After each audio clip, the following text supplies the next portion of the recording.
Well, welcome everyone to the Wealthy Speaker Podcast. I'm excited to have a longtime industry friend, Michelle Joyce, on the show. Welcome, Michelle. Thanks so much for having me. Now, you and I have known each other since our agenting days, which you're still kind of doing, and we'll talk about that here in a second. But you were working with Jeffrey Gitomer, and that is when we were first introduced. I don't know if I was working for one speaker at the time, maybe Vince Pacenti or the Speakers Bureau, but we have been a part of each other's worlds now for probably over 20 years, right? Yeah. It's Yeah, which it's hard to imagine that it's been that long. So talk a little bit about, you first entered the industry and where you are today. Yeah, I came to work for Jeffrey Gitomer right out of college. Hmm. It's a funny thing. I'm actually one of the only people I know that actually uses my degree. So Oh, my degree in college was interpersonal communication and marketing. So public speaking, basically. And I came to Jeffrey right out of college and I worked for him for 17 years. oh my gosh. And it was such a fantastic place to not only learn the speaking industry, but also sales and customer service, because that's what his expertise is in. So I got the best of both worlds. Little Red Book of Selling is my favorite book. What's your favorite book of his if you wanted to learn how to sell? We'll put in a plug for Mr. If you want to learn how to sell, it's hard to beat that or the Sales Bible, which is his Yes, first one. actually, I do love the Sales Bible also. I devoured his books. He's Yeah. so talented. Okay, so 17 years. This is like an amazing internship at the feet of the sales guru. So then after that, you're like, okay, I've run my course here. Good for you. I probably had a lifespan of 3 to 5 years with any one given speaker. So good for you for doing that. Where did you go next? So I launched my own company. I did. I'm a mom of two and I wanted to have the flexibility to kind of be in charge of myself. And so when I first started my company 7.5 years ago, Yeah. it was sort of equal buckets of speaker coaching, speaker management, and speaker consulting. Okay. And those were all the things that I loved, and I had the privilege of doing all of those things while I was at Gitomer. And so I was like, well, I'm going to just take all my passions and start my own company. Nice. And I had a good friend who early on said, you just watch, one of those is going to take off and you're going to want to sort of drop the other two. And she was right. And now we are all speaker management all the time. And it's fantastic. I wake up blessed to do what I love every day. Wonderful. I love hearing that because, when you're passionate about your work, it really isn't work, is it? That's right. It's fun. And so, okay, so you run, and I'm going to say a speaker agency. Yeah. What do you talk about the difference? Because the management piece is a part of running an agency, correct? Right. So I would call myself a speaker management agency, which is very different than a speaker's bureau. Okay, Right. So, tell everybody what the difference is in your opinion. yeah, and that's a great question. I think there's a disconnect, especially since bureaus these days also have an exclusive management arm. So I have 10 speakers that I exclusively represent on my roster. So I am essentially their director of events. All of their leads come to me. I only promote them. All bureau inquiries come to me. Bureaus are my industry partners in this scenario, but I'm really managing their entire speaking business, but only those 10. The difference is that if a client, let's say a client needs a leadership speaker, they have a $20,000 budget, they need someone on this date, they might call a speaker bureau and say, who do you recommend? And a speaker bureau would access a variety of speakers. They may not be exclusive to that bureau. They might be exclusive to that bureau. But I am sort of like an extension, an on-staff person for my speakers. You work for the bureau or for the speaker themselves, and you represent them in a way that they would want to be represented, incredibly professionally, knowing kind of how they think and what they want and don't want. And the bureaus would be calling you. So a speakers bureau might have 10 or 20,000 speakers in their database, but you're really only pitching 10. Right. That's correct.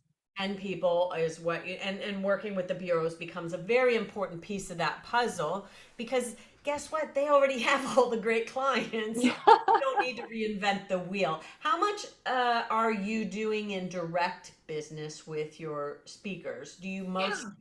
work out, like what are your ratios? That's a great question. It varies a little by speaker. Okay. But I would say if I had to sort of give a blanket statement, I would say about 60 to 70% direct and Oh, 30 to 40 bureau. oh, I that's have some speakers that are more kind of half and half, and then some speakers who really don't do a lot of bureau work. But I'm really fortunate. I work with some really, top-notch speakers who have all direct incoming leads. I mean, they really are established. People know who they are. So let's they hire me to be their sales agent. let's talk through what you might look for in order to bring a speaker in-house with your agency. And we're going to talk here in a minute about what topics. I don't even know if I talked about this at the very beginning. We're going to talk about what topics are hot in the speaking industry. But if somebody was like, oh, she sounds amazing, I want to work with her. Number one, they need to be established in the speaking industry. What would you say your minimum fee might be? A fee above a certain level? Is that something that you look for? It is, yeah. Most of our speakers on our roster start about that $20,000 range and go up from there. 20K or Yeah, beyond? they Oh, are established speakers. They're thought leaders in the industry. thought leaders. So a lot of them have real skins in the game, right? They might own a PR firm or a consulting firm on top of speaking. So they're sort of noted authorities. Okay. Awesome. Well, that I think gives people a little bit to go on. And if they're not at 20K yet, then they can keep you out in their mind. And will you ever go beyond 10, do you think? Or is that like the perfect number? It's the $1 million question every day in my mind. It really is. I've kept it at that number because I have a responsibility to deliver service to the client and the speaker. And right now, that's very manageable. And I have a fantastic team that lets me do that. That's awesome. If we were to expand, I probably would need another me, or a junior me or something like that. Right now I'm very comfortable with the amount of business we do, and I am the number one sales agent on the team. Gotcha. Okay, that makes sense. Okay, so moving into what's hot in speaking, I love this topic. I love to talk about this topic. What would you say has been kind of like a topic that you've seen from the beginning of your career until now? It's kind of been like a tried and true topic that doesn't seem to want to go away. Yeah, that's a great question. I would answer that by saying all of those high level, top of the funnel, top of the bucket topics are always going to remain true in our industry. Things like leadership, Yeah, sales, marketing, customer service, those really, really high level topics, yeah, we still get tons of information from clients that's still relevant. I think the difference these days are the nuances that those topics take. Right. So, for example, when I was growing up in the business, customer experience really wasn't a buzzword. It was all about customer service or customer loyalty. Now, CX is a huge topic for everyone. Leadership takes on a variety of different forms. We're yeah. hearing things like burnout, resilience, And emotional intelligence, right? That falls under the bucket. yeah, and all the cultural things, Culture for sure. fall under that whole leadership element as well. Yeah, everything is kind of evolving towards. Let's talk about motivational speaking for a second, Okay. because I think that there was a while there during yours and my tenure that motivational speakers were in style, then they were out of style, and now they're back. But what's the difference between what have you seen in terms of an evolution on that front? Yeah, that's an interesting one. And it's funny, that term is really interesting to me, motivational. I don't really love it. I would call them inspirational, Okay. right? But what's interesting to me is I work with very high content speakers, Right. right? So these are people who have published several books, they're thought leaders in their own right. So we tend to attract clients that are looking for content, actionable takeaways. I Right. don't really have a true motivational speaker on my roster. I think there's still a need for them. I definitely know people that are doing a lot of business. Yeah. I tend to want to put those people on an agenda where it's a little bit lighter. Maybe it's an after dinner talk or an after lunch talk, Right. whereas a high content speaker is going to open first thing in the morning or close it for everyone in the afternoon. But I think, you talk about the evolution. That's interesting because when you and I were just starting, there wasn't a lot of speakers really. It was sort of this fun subculture. And now, especially with the addition of TED Talks, Yes. there's a lot. It's a very saturated, competitive market out there for speakers. And I think that's important for new speakers to understand as well. Yeah, they need to find their place, and just because we mentioned that there's a hot topic over here doesn't mean that you go and deliver that topic. You really need to be a legitimate expert on the topic of your choosing. We talk a lot over here at the Wealthy Speakers School about picking a lane, and now I've even talked a lot about like even drilling down even further on your lane and being an expert at solving one problem rather than being more of a generalist who's, like the whole leadership aspect. Let's just have this one aspect of leadership be your baby. Right. And what makes you uniquely qualified to deliver that particular topic? But I love that you said that because I want my speakers to be known for stuff, right? When you hear the word customer experience, Yeah. I want you to immediately think of Jay Baer, Joey Coleman. Like I want the words to be synonymous, Yeah. right? It's Um, sort of the Fred factor is what I think of when I think of Mark Sanborn, who was your newest.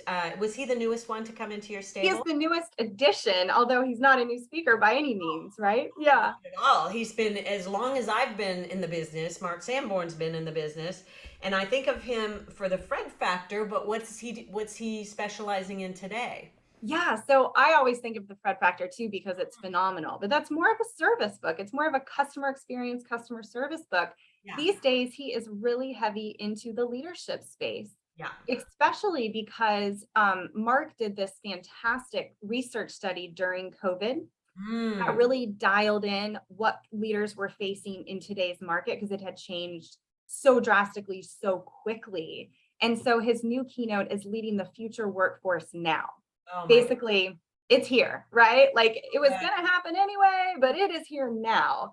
And I Let's love that because it's rooted in such facts. Yeah, anything that can help people kind of move in the right direction based on an uncertain economy, that is so timely and so perfect. So I've watched him evolve through a lot of different iterations of himself. Leadership has always been kind of at the core of his message, though, and I think that that's very interesting that he kind of planted a flag in that state, but then he's gone more and more and more narrow. Love that talk title. Yeah.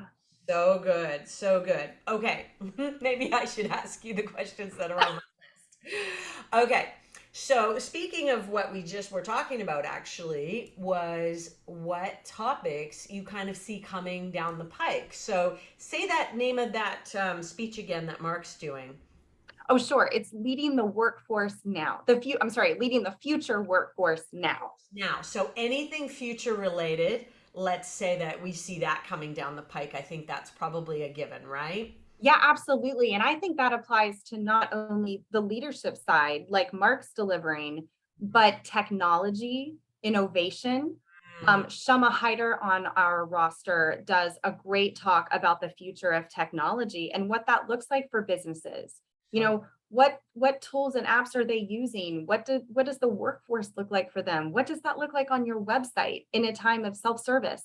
People just want to go to the website and they want to get what they get, right? Like it's a very interesting time. if I get a message, which I did from my local CAA, I think it's like AAA in the United States, that we take 5 to 7 business days to get back to you. I'm like, what? What world are you living in? This is Right. 2022. So I wrote about it.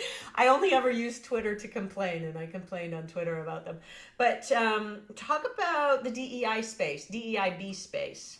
Yes, huge right now. And it has taken on a variety of forms, right? So we talk about, again, the evolution of topics and speakers and clients' needs. Yeah. Culture and diversity doesn't just mean gender or race anymore in the workplace. It's employee preferences. It's 4 generations in the workplace, right? It's so much. Anton Gunn on my roster is one of the leading authorities on that.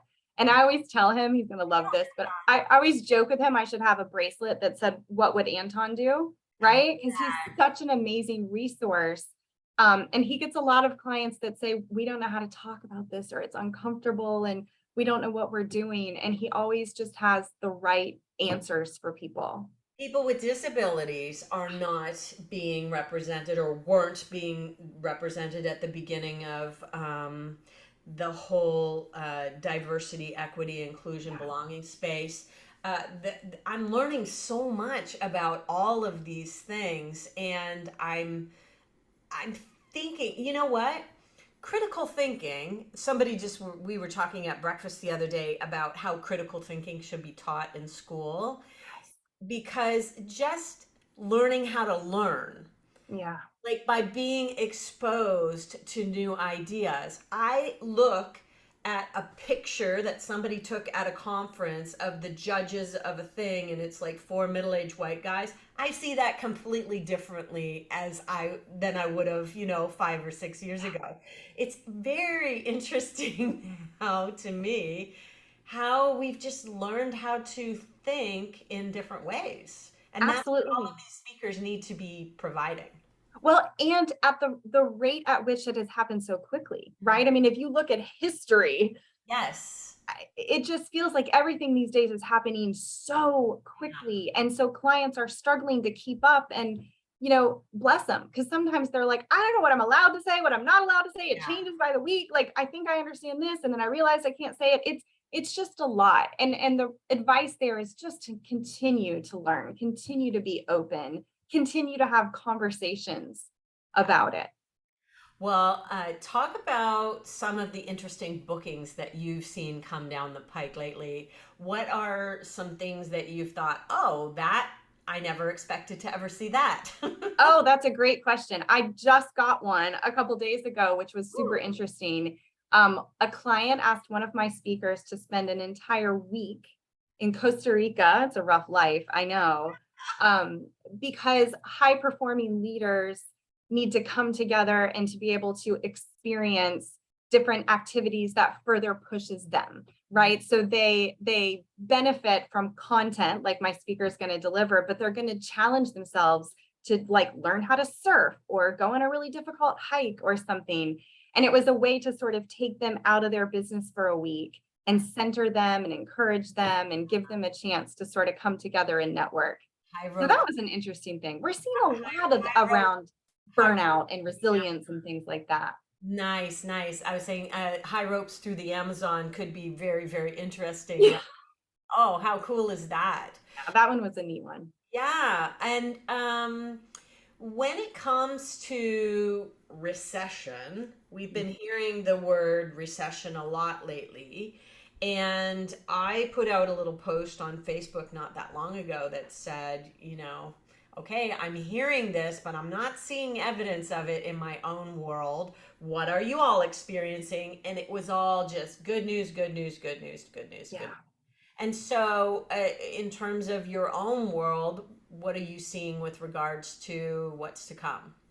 Yeah, that's a great question. I'm not seeing a lot directly of that per se right now. I'm seeing more inflation, right? Or the cost of doing business has definitely gone up. Yeah, Air travel has become a that. significant challenge. Flights are not only way more expensive, there are fewer options. And Yes, so that has been something we've kind of been hit with yes.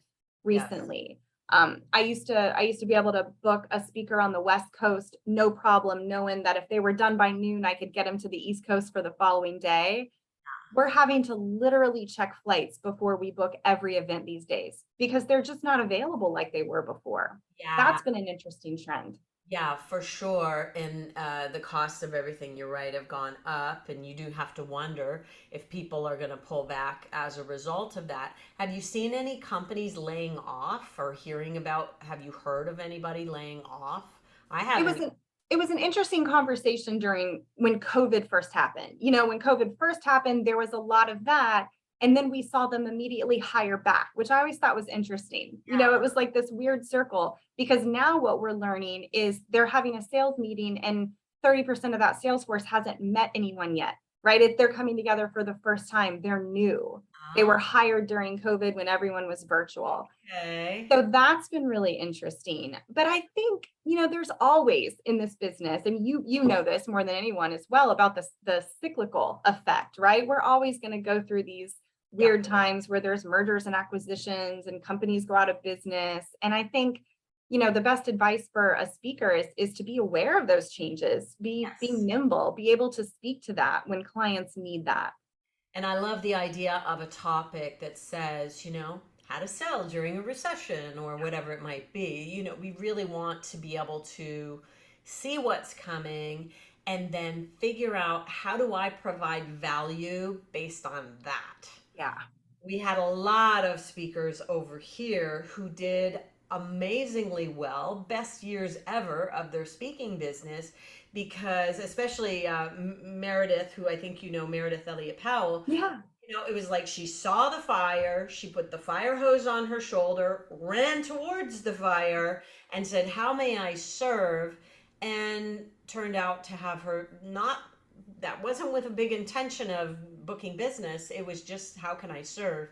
Yeah. And ended up having her best year ever in the first year of COVID. So it's like, we know it's possible. Yeah. Well, especially when you come from a place of service. You know, Hmm. I have always looked at sales as service. I Yes. mean, people have needs and my job is to help them. Oh, Um, so that's I think if people can always maintain that mindset, they will always succeed. That's a great frame on it for anybody who's a little anxious about picking up the phone. I'm here to serve. Yeah. Have something that's valuable. Do you need it? Or if you don't, that's okay. I'm on to Right. the next person. Right. So that's a terrific way to look at it, Michelle. Um, I love watching you on social media. I wish I got to get with you a little bit more often, maybe give you a big hug. I do hope that Oh. we're going to be able to do that sometime soon. Hey, if people want to get in touch with you, how should they do that? Yeah. My website is simply my name, michellejoyce.com. Hmm. And my email is michelle@michellejoyce.com. I'm Awesome. pretty easy to find. Okay, and I want to put in a plug. I did a session, a podcast not too long ago. It was a master's class, and we liked it so much. We ended up putting it in the podcast with Karen Harris, one of your colleagues, who Yes. CMI speakers. And then we got into the nitty gritty of where do I find an agent and so on. So just so you know, if this is a topic that's, if you're not at 20,000 yet ready for Michelle, just know that we do have another podcast. You can search Karen Harris and make sure that you fill in some of the blanks from today. Michelle, thank you so much for your time. You can tell your family they can make some noise now. Well, thank you for having me. It was a pleasure. I'll see you soon, wealthy speakers. Bye for now, everyone. Bye bye.